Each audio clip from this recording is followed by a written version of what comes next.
এই কথাটো মই গৰিমাৰ পৰা জানিব বিচাৰিম শেহতীয়াকৈ গৰিমাই এটা ফেচবুকত এটা আপডেট দিছিলে যে কৈছিল যে দেশত দুই ভণ্ড জুবিন গাৰ্গক ফাঁচি দিব লাগে আচলতে তেওঁ ছ'চিয়েল মিডিয়াৰ কেতবোৰ কথাত ক্ষোভিত হৈ আচলতে এটা আপডেট দিছিলে মই গৰিমাৰ মুখেৰে শুনিম গৰিমা কি পৰিস্থিতি হৈছিল কিহৰ কাৰণে এনেকুৱা এটা আপডেট দিবলগীয়া হ'ল প্ৰণতা আচলতে কথাটো এনেকুৱা হ'ল আমি যেতিয়া কনচেপ্টটোৰ কথা ভাবিছিল জুবিন যেতিয়া অসুস্থ হৈ আছিল আচলতে ফেব্ৰুৱাৰী মাহৰ পৰাটো জুবিন হস্পিটেলত আছিল সেইখিনি সময়ত লাহে লাহে যেতিয়া জুবিন ভাল হৈ আহিলে তেতিয়াৰ পৰা বংকিম দাই আমাক বম্বেত থাকোঁতেও তেওঁলোকো আমাৰ লগত গৈছিল বংকিম জয়ন্ত গুচি অহাৰ পিছত যেতিয়া কোভিডৰ এই অৱস্থাটো আৰম্ভ হ'ল তেওঁলোকে বহু ঠাইৰ পৰা গুৱাহাটীত শুক্ৰেশ্বৰ মন্দিৰত আৰম্ভ কৰিলে তাৰপিছত বঙাইগাঁৱৰ পৰা শিৱসাগৰলৈকে তেওঁলোকে বিভিন্ন ঠাইত সাহায্য খাদ্যবস্তু সাহায্য এনেকৈ প্ৰদান কৰি তেওঁলোক গৈছিল আৰু যাওঁতে তেওঁলোকে তেনেকুৱা কিছুমান কথা অনুধাৱন কৰি গৈ আছিল যে এই সময়টোত আচলতে এসেনশিয়াল সাৰ্ভিসটো তেতিয়া খোলা হৈছে আৰু আমাৰ আটাইতকৈ এসেনশিয়াল বস্তু কি আৰু কি কৰিব লাগে এই সময়ত এই অভাৱ অনাটন বা ইমানখিনি নাটনিৰ সময়ত কেনেকুৱা ধৰণে আমাৰ শিল্পীসকলেও বেলেগ ধৰণে শিল্পী কলা কুশলীসকলেও বেলেগ ধৰণৰ এটা অৱস্থাৰ সন্মুখীন হৈছে সমগ্ৰ দেশখন গোটেই পৃথিৱীখনে বহুত বেয়া এটা অৱস্থালৈ গৈছিল আৰু প্ৰায় জীৱনটো স্থবিৰ হৈ যোৱাৰ নিচিনা সকলোৰে সেই সময়খিনিত কি কৰিব পাৰি তেনেকুৱা কথা ভাবি পেলাই তেখেতে এদিন ফোন কৰিলে যে গৰিমা আমি এনেকুৱা ধৰণৰ কথা এটা ভাবিছোঁ আমাৰ থলুৱা সামগ্ৰীখিনি লৈ এই কথাটো যদি আমি কিবা এটা ক্ষেত্ৰখনলৈ আগবাঢ়িব পাৰোঁ এনেকুৱা কাম কিছুমানত আমি ল'ৰা ছোৱালীখিনিক লগাব পাৰোঁ বা আমি মানুহখিনি তাত জড়িত হ'ব পাৰোঁ নিশ্চয় আমাৰ এই অভাৱৰ দিনবোৰৰ পৰা আমি কিবা কাৰণত এনেকুৱা পৰিস্থিতি আগলৈও আহিলে আমি মুক্তি হয়তো লাভ কৰিব পাৰিম বা আমি কিবা জীৱনটো এনেকৈ স্থবিৰ হৈ যোৱাতকৈ অন্ততঃ আগবাঢ়ি গৈ থাকিব পাৰিম আৰু আপুনিও আমাৰ সৈতে জড়িত প্ৰায় 2018 চনৰ পৰা দেখিছে মনোৰম দাই আৰম্ভ কৰা সেই থলগিৰিৰ লগত জড়িত আছে গৰিমা হয় জুবিন গাৰ্গ হয় সেইখিনিত সোমাই পেলাই আমি বিভিন্ন ক্ষেত্ৰৰ বিভিন্ন ব্যক্তিৰ সৈতে মানে ধৰক আলাপ আলোচনা কৰি বা তেওঁলোকৰ সংস্পৰ্শলৈ আহি পেলাই বহু কথা বুজি পাইছিলোঁ যে অসমৰ পথাৰখনৰ বাহিৰে গত্যন্তৰ নাই একো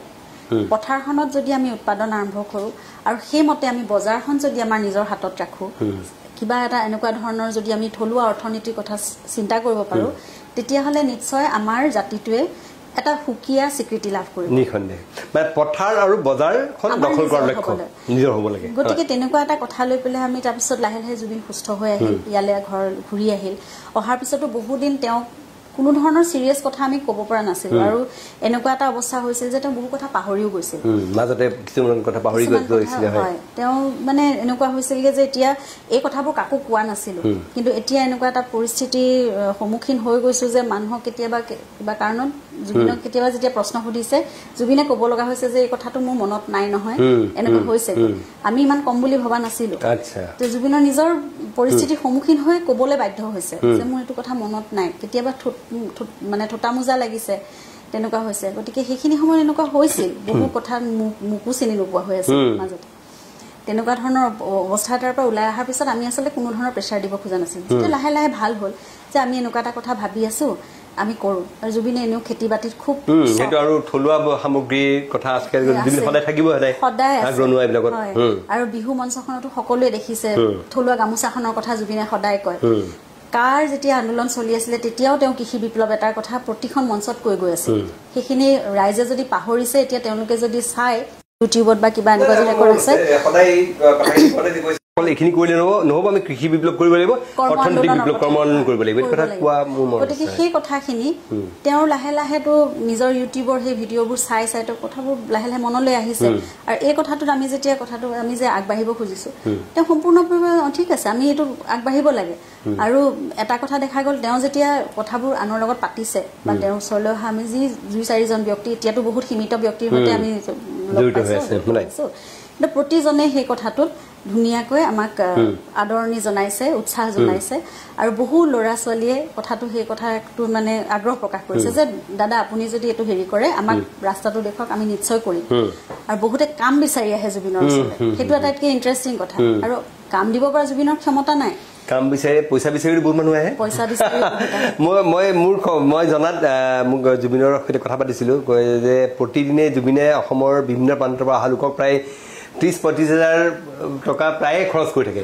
কোনোবা বেমাৰী কোনোবা কিবা কাৰোবাক কিবা সাহায্য লাগে সেইখিনি চিকিৎসালয়সমূহতো বহুত দেখিছে বহু ডক্টৰ বা বহু তাৰ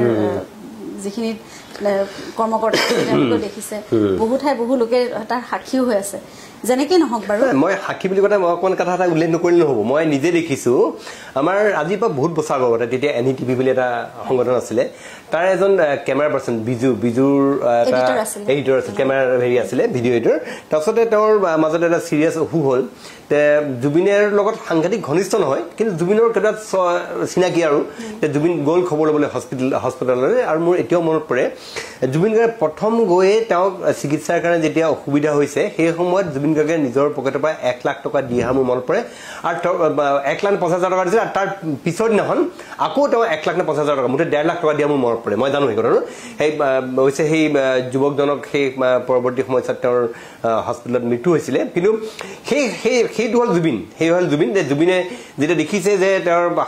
হস্পিটেলত চিকিৎসা কৰিবলৈ তেওঁৰ অৰ্থৰ অভাৱ হৈছে নিজৰ পকেটৰ পইচা খৰচ কৰি তাত দি থৈ মই নিজ চকুৰে মই সাক্ষী আছোঁ মই দেখিছোঁ ঘটনাত 1.5 লাখ টকা দিয়া মোৰ মনত পৰে কথা হয় গতিকে তেনেকুৱা ধৰণৰ চাকৰি বিচাৰি অহা বা অভাৱৰ সময়ত কিবা এটা সহায় বিচাৰি অহা লোক বহুত আছে এই সময়তো যেতিয়া মই চাকৰি ক'ৰ পৰা দিম কিন্তু এনেকুৱা এটা যদি আমি কাম কৰিবলৈ যাওঁ তহঁতি কৰিবিনে তহঁতি লগত থাকিবিনে তেতিয়া সকলোৱে আগ্ৰহ প্ৰকাশ কৰিছে নিশ্চয় এতিয়া এইখিনি সময়ত এইটোৱে কৰিব লাগিব আৰু বহু যুৱক যুৱতী বাহিৰৰ পৰা ঘূৰি আহিছে কৰ্মহীন হৈ ঘূৰি আহিছে এতিয়া কিবা এটাতো কৰিবই লাগিব সংস্থাপনৰ কাৰণে সেইটো আমি কৰি দিব পাৰিম বুলি কোৱা নাই কিন্তু এটা যদি পথ জুবিনে লৈ দেখুৱাই মই ভাবোঁ আমি মানে সকলোৱে সেইটো কথা ভাবোঁ আৰু বহুতেই সেই কথাটো তেনেকেই কৈছে যে জুবিনে যদি কৰি দেখুৱাবলৈ চেষ্টা কৰে তেতিয়াহ'লে আমি কিমান ছাকচেছফুল হওঁ সেইটো ডাঙৰ কথা নহয় কিন্তু 100জন হয়তো আগবাঢ়ি আহিব তাৰ 20জনে কিন্তু নিষ্ঠাৰে কামটো কৰিব আৰু কৰিবলৈ হয়তো সফলো হ'ব তাৰে 10জন গতিকে সেই কথাটোলৈ আমি আগবাঢ়িব বিচাৰিছিলোঁ আৰু সেইটো কৰিবলৈ যাওঁতে কথাটো অকণমান কৰোঁতে বস্তুটো অলপ ডাঙৰ হৈ গৈছে আলোচনাটোৰে সৈতে বিভিন্নজন আহিলে আমাৰ লগলৈ কথাটো এতিয়া আমি এনেকৈ বৃন্দাবন ছুপাৰ মাৰ্টৰ এটা কনচেপ্টলৈ গৈছোঁ তাৰপিছত তেতিয়া কথাবোৰ আহিলে যে আমি লোকেল যি থলুৱা উৎপাদন কৰা কৃষকসকল তেওঁলোকৰ পৰা আমি সামগ্ৰীসমূহ পোনপটীয়াকৈ আনিম আৰু এখন বজাৰত আমি কোনো মধ্যভোগী নোহোৱাকৈ সামগ্ৰীসমূহ আনিম আৰু ইয়াত বিক্ৰী কৰিম যাতে তেওঁলোকে উচিত মূল্যটো পায় আৰু ইয়াতো গ্ৰাহকসকল ভুক্তভোগী হ'ব নালাগে কৃষকসকলো মানে প্ৰতাৰিত নহয় আৰু গ্ৰাহকো যাতে প্ৰতাৰিত নহয় আমি হয়তো যদি আমি তাৰ পৰা কৃষকৰ পৰা উচিত মূল্যত আমি আনিম তেওঁলোকে উচিত মূল্যটো পালে আমি আনি ইয়াত বজাৰ দৰতকৈ হয়তো 5 টকা কম ৰেটত আমি যদি বিক্ৰী কৰিব পাৰোঁ গ্ৰাহকসকল নিশ্চয় উপকৃত হ'ব তেনেকুৱা ধৰণৰ কথা এটা আমি ভাবিলোঁ আৰু তাত হয়তো বহু বাধা বিঘিনি আহিব সেইখিনি আমি জানো সেইটো থাকিব তথাপিতো আমি আগবাঢ়িছোঁ আৰু সেইখিনি কৰিবলৈ যাওঁতে এতিয়া আমাৰ কথা হ'ল যে আমি বস্তুবোৰ যে গোটাম ধৰক চাউলেই হওক হালধিয়ে হওক চেনি মানে যি হওক এনেকুৱা ধৰণৰ উৎপাদিত সামগ্ৰীসমূহ মাটি দাইলেই হওক আমাৰ থলুৱা সামগ্ৰীবোৰ আমি ক'ৰবাততো ষ্ট'ৰ কৰিব লাগিব এটা গোডাউন লাগিব প্ৰপাৰলি তো সেই গোডাউনটো আমি ক'ত পাম আমি নিজে বনাবলৈ হ'লে আমাক লক্ষ লক্ষ টকা লাগিব সেয়া আমাৰ হাতত নাই তাৰপিছত আমি গম পালোঁ যে নহয় এনেকুৱা ষ্টেট ফেডৰ কিছুমান গোডাউন ৱেৰ হাউচৰ কিছুমান গোডাউন এনেই পৰি আছে অসম চৰকাৰৰ ৱেৰ হাউচিং কৰ্পৰেশ্যন তেওঁলোকৰ গোডাউন আছে আৰু ষ্টেট ফেডৰ গোডাউন আছে এইবিলাক ব্যৱহাৰ হোৱা নাই এনেই পেলাই থৈ দিছে আৰু আমি সেইখিনি ফ্ৰীতে আমি বিচৰা নাই আমি চৰকাৰৰ পৰা কোনো অনুদানো বিচৰা নাই আৰ্থিক সাহায্যও বিচৰা নাই কিন্তু এই বস্তুবোৰ আমি ব্যৱহাৰ কৰিব পাৰোঁ নেকি বা অন্য কিবা আৰু সা সুবিধা আছে নেকি যিবোৰ সহজে আমি আৰু আমাৰ লগত ওলাই অহা উদ্যমী যুৱক যুৱতীসকলে পাব পাৰে তেনেকুৱা কথাবোৰ সুধিবলৈ আমি প্ৰথম মুখ্যমন্ত্ৰী মহোদয়ৰ ওচৰলৈ গৈছিলোঁ নহয় এনেকুৱা এটা যেতিয়া অৰ্থনৈতিক বিপ্লৱৰ কথা ভাবা গৈছে নিঃসন্দেহে তাত ক'ৰবাত হয়তো মুখ্যমন্ত্ৰী কিবা এটা কথা থাকিব পাৰে চৰকাৰী অনুমোদন লাগিব পাৰে হয় তাৰপিছত তেখেতে তেতিয়া ক'লে যে ষ্টেট ফেডৰ এইখিনি নিশ্চয় ব্যৱহাৰ কৰিব পৰা যাব একে আশাৰে তেওঁ কৈছে তেওঁ যিমান বিভাগীয় কৰ্তৃপক্ষলৈ তেওঁ ফোন কৰি খবৰ লৈছে জুবিন গাৰ্গে এনেকুৱা এটা কৰিব বিচাৰিছে তেওঁৰ এটা দল একেলগে বহু শিল্পী এনেকুৱা কলা কুশলীৰ লগত ওলাই আহিছে তেওঁলোকে কৰিব বিচাৰে আৰু আমি এইটো ভাবিছোঁ যে আমাৰ থিয়েটাৰ যিখিনি বৃন্দাবন থিয়েটাৰৰ এতিয়া গোটেই কলা কুশলীসকল এতিয়া আমি যদি এখন বজাৰ আমি তৈয়াৰ কৰি লওঁ তাত নিশ্চয় তাত 5জন হ'লেও 10জন হ'লেও ল'ৰা আহি কাম কৰিব পাৰিব কৰ্মসংস্থাপন দিব পৰা যাব কিবা এটা পাব তেনেকুৱা ধৰণৰ কথাও কোৱা হ'ল গতিকে সেই কথাটো মুখ্যমন্ত্ৰী মহোদয়ে খুব ভাল পালে আৰু তাতে ঋষিকেশ গোস্বামী দা তাত আছিলে শান্তনু মহন্ত ডাঙৰীয়া তেওঁলোকো আছিলে সকলোৱে কথাটো একেমুখে প্ৰশংসা কৰিলে তাৰপিছত ক'লে ঠিক আছে এনেকুৱা ধৰণৰ যিকোনো কথাত অকল তোমালোকে নহয় এতিয়া নীল আকাশতৰ কথাও ক'লে যে বহু শিল্পী এনেকৈ আগবাঢ়ি আহিছে খুব খুব ভাল কথা আৰু তোমালোকক দেখি অন্তত আৰু 100জন ল'ৰা ছোৱালী ওলাই আহিব আৰু সেইটো মানে খুব বাস্তৱমুখী এটা কথা গতিকে সেই ষ্টেট ফেয়াৰৰ গোডাউনখিনিৰ কথা এটা পজিটিভ এটা ৰেছপন্স পালোঁ তেনেকৈ আৰু দুইটা কথা ক'লে যে নতুন ল'ৰা ছোৱালী আহিলে ট্ৰেক্টৰ আমি দান কৰি আছোঁ তোমালোকৰ থ্ৰুৱেদি যদি আহে একেলগে সমবায় ধৰণৰ খেতি তেওঁলোকে কৰিব বিচাৰে তেনেকুৱা ধৰণৰ বস্তুবোৰ লাভ কৰিব তেওঁলোকে মীন বিভাগৰ পৰা তেনেকৈ সহায় পাব তেনেকুৱা ধৰণৰ কথা কিছুমান তেওঁলোকে ক'লে আমি পিছত ভালকৈ গোটেই কথাবোৰ বিশদভাৱে আমি জানিম কিন্তু সেয়া এটা আমি থুলমূলকৈ আইডিয়া পালোঁ তেনেকৈ আমি কৃষিমন্ত্ৰীৰ কাষলৈও গৈছিলোঁ সেই কথাটোতে এতিয়া এনেকুৱা হ'ল কৃষিমন্ত্ৰীৰ ওচৰলৈ যাওঁতে গোটেইকেইটা ডিপাৰ্টমেণ্টৰ বিষয়ববীয়াসকল আছিল আৰু তেওঁলোকে খুব ধুনীয়াকৈ আমাক সহায় কৰাৰ কথাটো আমি গম পালোঁ আৰু ইয়াত অকল আমাৰ এগ্ৰিকালচাৰ বিভাগৰ কথাই নহয় মানে কৃষি বিভাগটোৰ কথা নহয় ইয়াত হৰ্টিকালচাৰ আপোনাৰ চেৰিকালচাৰ ফিচাৰী ডেইৰী তাৰপিছত ভেটেনেৰী গোটেইখিনি ক্ষেত্ৰ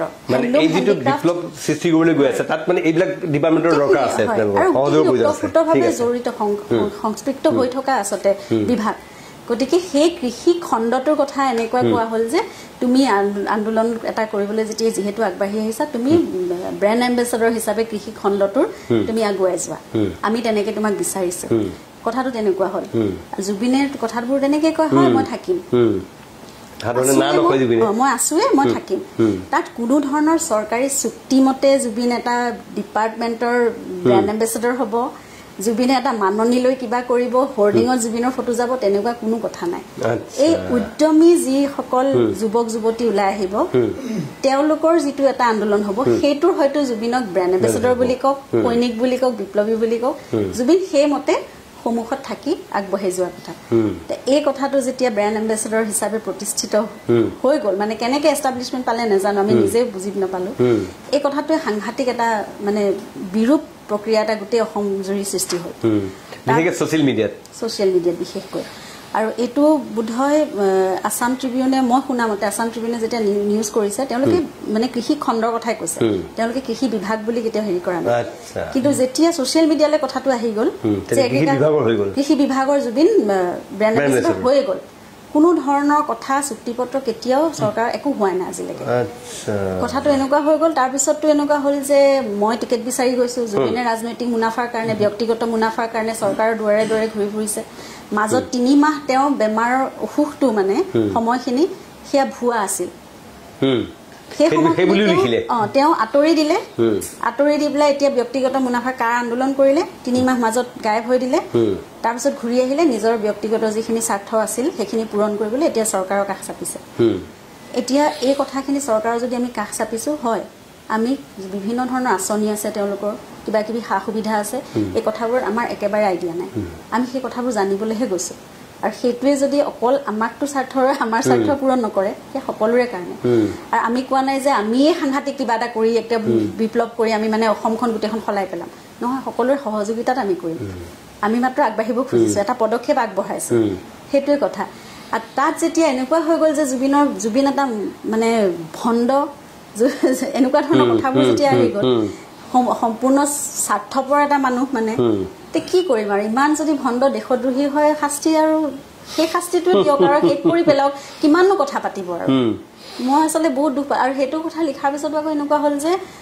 ইম'চনেল ব্লেকমেইলটো আকৌ কৰিছে ঠিক আছে ইয়াৰ পিছত আৰু একো নকওঁ তেতিয়াহ'লে কিন্তু সেই 2 মাহ 3 মাহ মই দেখিছোঁ সেই মানুহজন কেনেকুৱা এটা পৰ্যায়ৰ পাৰ হৈ আহিছে সেইবোৰ কথা দুখ লাগে কিন্তু এতিয়া এই কথাখিনিত জুবিনে কেনেকুৱা ধৰণৰ প্ৰতিক্ৰিয়া প্ৰকাশ কৰিছে যে এইবিলাক যে এনেকৈ অপপ্ৰচাৰ কিছুমান চলিছে জুবিনৰ ৰিয়েকশ্যন কেনেকুৱা তেওঁ কি কৈছে জুবিন অলপ হতাশ হৈছিলে কিন্তু এটা কথা আপোনালোকে সকলোৱে জানে জুবিন খুব পজিটিভ যিটো কাম কৰিম বুলি তেওঁ ভাবে যে মই ভুল নহয় বুলি যদি তেওঁ জানে তেতিয়াহ'লে তেওঁ হেতুত খুব আগ্ৰহেৰে তেওঁ আগবাঢ়ে আৰু তাত যদি কোনোবাই বাধাও দিয়ে তেওঁ বুজাবলৈ চেষ্টা কৰে আৰু তেওঁ কয় যে মোৰ কৰ্মৰে তেওঁ চিনি পাব গতিকে তেওঁ মোক গীতাৰ কথা কয় আৰু মই কৰ্মই জানো মই অন্য ধৰ্ম মই তোমালোকৰ নিচিনাকৈ পূজা পাতল নকৰোঁ মই কৰ্মই পূজা কৰোঁ আৰু মোৰ কৰ্মটোৱে সকলোৱে চিনি পাব তাৰমানে এই যিটো বিতৰ্ক হ'ল ছ'চিয়েল মিডিয়াত আচলতে ব্যাপক এটা প্ৰতিক্ৰিয়া সৃষ্টি হ'ল একাংশ লোকে অপপ্ৰচাৰে ভৰাই দিলে আৰু সেই কথাত ক্ষোভিত হৈ গৰিমা গাৰ্গে সেই আপডেটটো দিছিল ফেচবুকত যে ভণ্ড দেশদ্ৰোহী জুবিন গাৰ্গক ফাঁচি দিয়ক ৰাজপথতে ফাঁচি দিয়ক তেনেকুৱা এটা কথা কৈছে পিছত কিন্তু গৰিমাই প্ৰত্যাহাৰ কৰিছে বস্তু উঠাই ললো পিছত সকলোৱে ক'লে আৰু কথাটো নিজে লিখি ভাল লগা নাই কিয় মই নিজৰ মানুহজনৰ কথা খঙত খুবত মানে আচলতে সেইটো হয় খুব মই দুখত আচলতে হেৰি কৰিছিলো